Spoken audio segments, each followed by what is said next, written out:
சங்கீதம் 49. கோராகின் புத்திரரிலுள்ள ராக தலைவனுக்கு ஒப்புவிக்கப்பட்ட சங்கீதம்.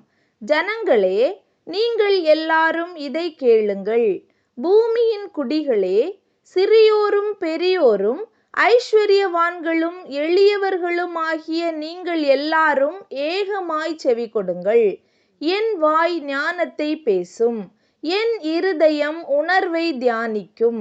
என் செவியை உவமை மொழிக்கு சாய்த்து, என் மறைபொருளை சுரமண்டலத்தின் மேல் வெளிப்படுத்துவேன்.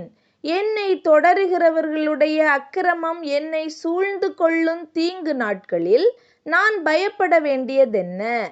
தங்கள் செல்வத்தை நம்பி தங்கள் திரளான ஐசுவரியத்தினால் பெருமை பாராட்டுகிற ஒருவனாவது தன் சகோதரன் அழிவை காணாமல் இனி என்றைக்கும் உயிரோடிருக்கும்படி எவ்விதத்தினாலாவது அவனை மீட்டுக்கொள்ளவும் அவன் நிமித்தம் மீட்கும் பொருளை தேவனுக்கு கொடுக்கவும் கூடாதே. அவர்கள் ஆத்தும மீட்பு மிகவும் அருமையாயிருக்கிறது, அது ஒருபோதும் முடியாது. ஞானிகளும் மரித்து அஞ்ஞானிகளும் நிர்மூடரும் ஏகமாய் அழிந்து தங்கள் ஆஸ்தியை மற்றவர்களுக்கு வைத்து போகிறதை காண்கிறான்.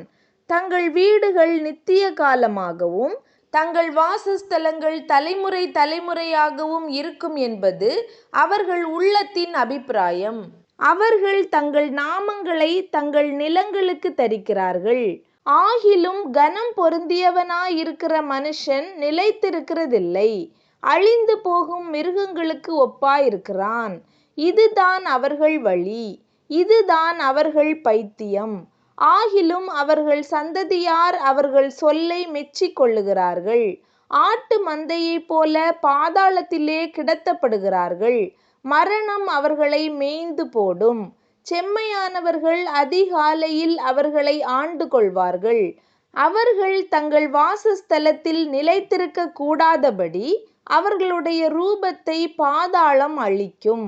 ஆனாலும் தேவன் என் ஆத்துமாவை பாதாளத்தின் வல்லமைக்கு தப்புவித்து மீட்பார்.